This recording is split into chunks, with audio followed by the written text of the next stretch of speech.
Es una providencia celebrar este encuentro en Speymater, en estas fechas, donde se os ha hablado tanto de la Virgen de Guadalupe como ahora celebramos la Virgen del Pilar.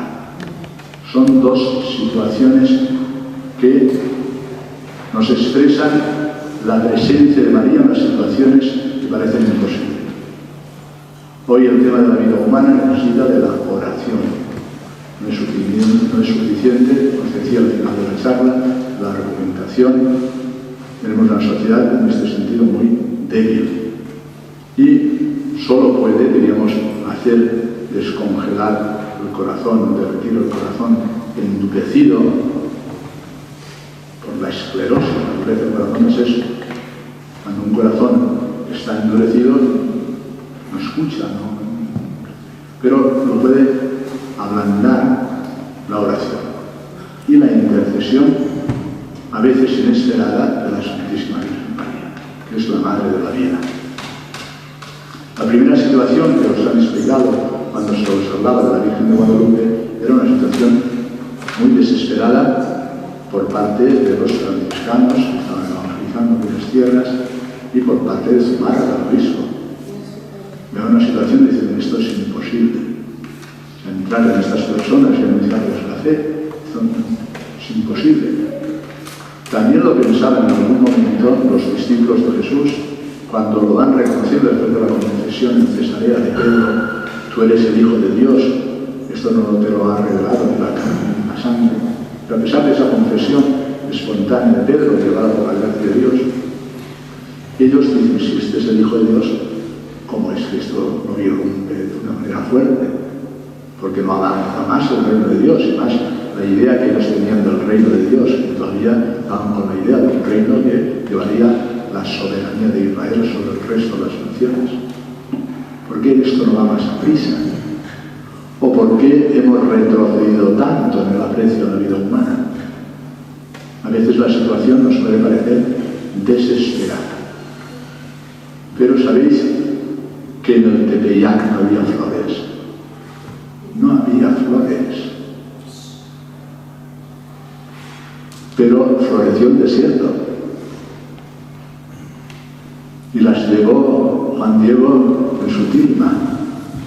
Pero no había flores. Y se llenó de la hermosura de las flores que pudo recoger Juan Diego y llevarlas al obispo Zumárraga. Y aquello fue, digamos, el punto en que ya lo que parecía imposible empezó a ser posible. Siempre por la intercesión de la mujer, la madre de la vida. En este caso, la Santísima Virgen María. Que en el primer texto del libro de las Crónicas vemos cómo Israel no puede avanzar sin el arca de la alianza. En algún momento incluso la tienen descuidada. Incluso David, cuando vio lo que pasó en el traslado del arca, que uno que la tocó murió, tenía miedo de llevarla a Jerusalén. Pero el pueblo de Israel no avanza sin el arca de la alianza. El arca de la alianza era tipo del arca de la nueva alianza, que es la Virgen María, y de la Iglesia, que es lo mismo. María concibió virginalmente. La Iglesia concibe virginalmente. Por eso nosotros no somos una asociación, no somos una ONG, la Iglesia no lo es. La Iglesia es de Cristo, es su Iglesia. No podemos decir nuestra Iglesia en sentido de propiedad, eso está mal dicho. Es su Iglesia, no lo vais a escuchar ahora, cuando después de presentar las ofrendas diré: aceptas de su Iglesia. Y cuando nos llame al gesto de la paz que el Señor nos da, es: no mires los pecados, sino la fe de tu Iglesia. La Iglesia es Jesucristo en medio de nosotros, esperanza de la gloria. La fórmula es paulina, es de la carta de los Colosenses. La Iglesia es Jesucristo, es su Iglesia, es tu Iglesia, que Él ha querido plantar en medio de nosotros y que nos ha venido aquí para que por obra del Espíritu Santo, lo mismo que ocurrió en el seno de la Virgen María, virginal, ocurra en el seno de la Iglesia, de la cual María es tipo, para que virginalmente podamos nosotros engendrar de nuevo al que ya es muerto por nuestros pecados y resucitado para nuestra justificación. Eso es la Eucaristía. Y aquí es como la nueva tienda del encuentro, donde María, que nos ha traído al Redentor, concebido por obra del Espíritu Santo, ahora la Iglesia virginalmente, por obra del Espíritu Santo, así, en este gesto epiclético, para que descienda el Espíritu Santo, hacer presente a Jesucristo en medio de nosotros. Sin la Virgen, no. Y sin la Iglesia, tampoco. Por eso hoy debemos de estar agradecidos al gesto que tuvo la Virgen María con este pueblo, al cual nosotros llevamos la fe, y no podíamos nosotros romper esa cultura y entrar, digamos, por los caminos de la fe. No lo podíamos hacer, y por eso intervino la mujer, intervino la Virgen, que hoy miramos como emperadora de todas aquellas tierras, la Virgen de Guadalupe. Necesitó Zumárraga al obispo, necesitó el gesto de Juan Diego y esa realidad prodigiosa de Ayate lo llamáis, se la tilma, las cosas, ¿no? Donde está esa imagen preciosa de la Virgen de Guadalupe. La tradición dice que pasó lo mismo cuando predicaba Santiago en nuestras tierras. La fe en España llegó inmediatamente, ya en el siglo I. San Pablo anunció que vendría a España, sabemos si vino. La tradición dice que vino Santiago y que fue alentado por la Virgen María en el año 40, en cuerpo y alma, dicen, en Zaragoza, ¿no? En su cuerpo. Sin María imposible. Sin María no nos lleva a la evangelización, porque la evangelización es Él, no es una idea. Nosotros no seguimos ideas. El cristianismo no es una ideología, es una persona.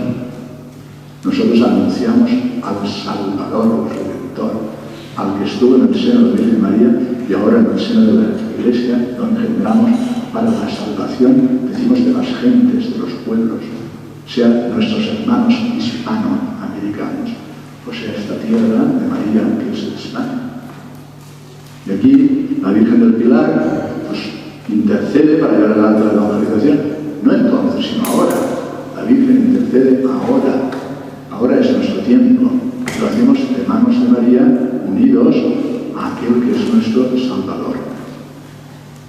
El libro de las Crónicas habla del traslado del arca a Jerusalén. Todavía no el templo, sino una tienda que han montado allí para que esté el arca. Después, no David, sino Salomón, ya nombran el templo. Ya ves que el judaísmo tiene al menos 4 señas de identidad. Esto lo conocemos bien cuando leemos la vuelta del destierro de Babilonia. ¿Cuáles son los signos de identidad del judaísmo? La raza. Jesús fue tan humilde que sí quiso también entrar por esa puerta de la raza y fue circuncidado. Vaya humildad.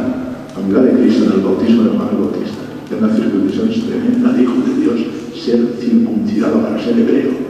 La raza. La segunda es la Torá. Él va a ser la nueva Torá. La tercera es la tierra. Cuando vuelven del destierro es un canto hermoso, los salmos, ¿no? Nos lo hacen decir, ¿no? Cuando fuimos llorando, llevando la semilla, ahora volvemos cantando, trayendo las gavillas, vuelven del destierro. Y vuelven al menos que por el edicto de un rey pagano. Dios hace lo que quiere, porque es rey de todas las naciones. Y a veces la salvación nos puede venir incluso de los paganos. Ahora vuelven a la tierra. Y la cuarta seña de identidad es el templo.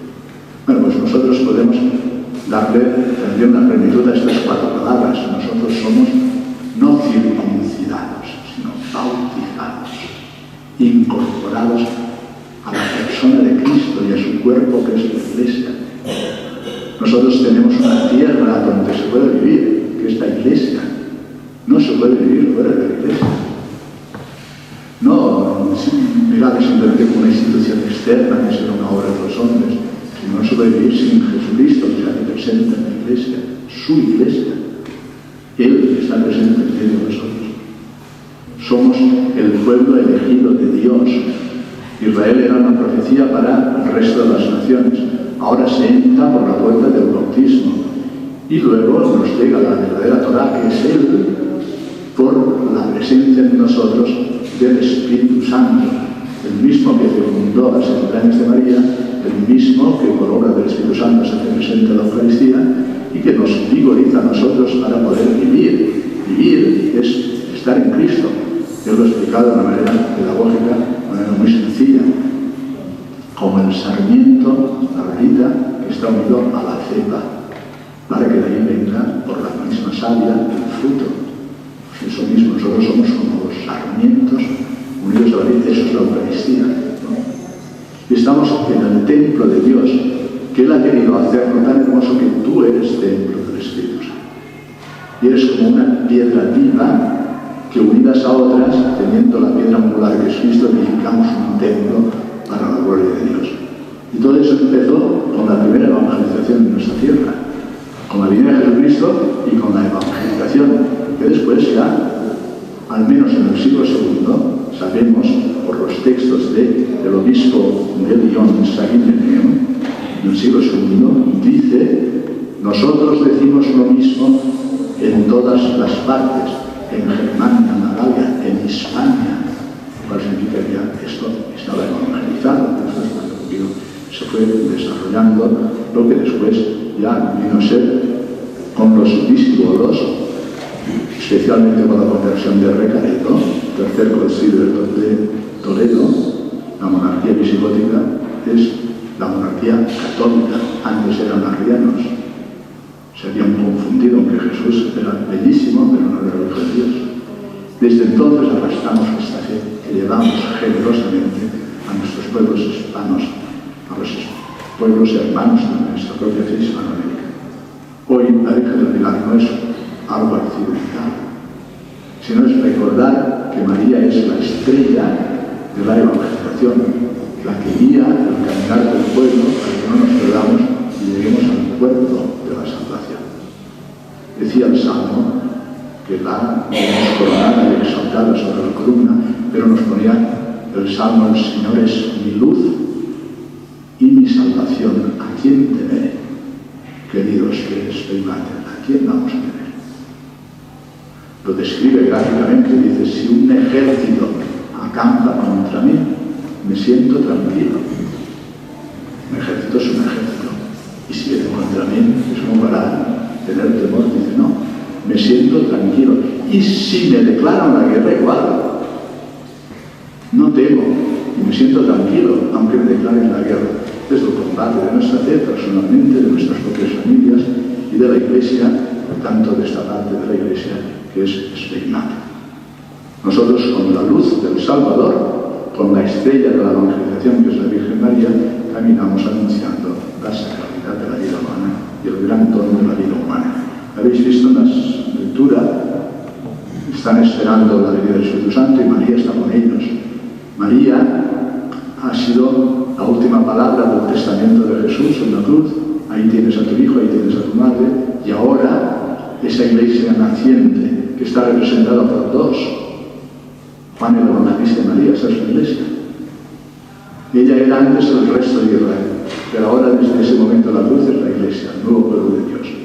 Por eso no rasgaron la túnica, porque es la iglesia en la unidad de María y el Evangelista, que tiene que permanecer en esa misma unidad ahora mismo.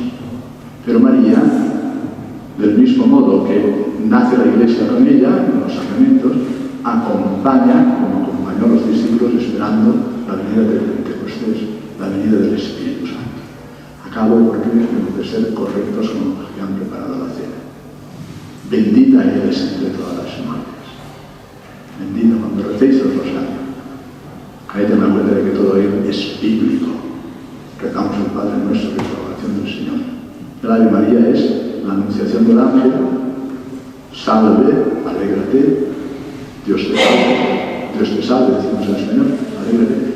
Llena de gracia, el Señor está contigo.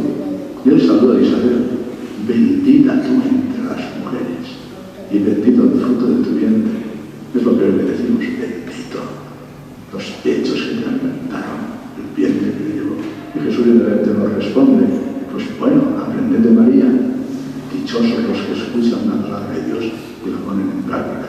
Para eso estamos aquí, para eso buscamos la intercesión de la Virgen María y para ello las sentimos a ella o las invitamos como el sostén, el apoyo, el punto firme de nuestra evangelización.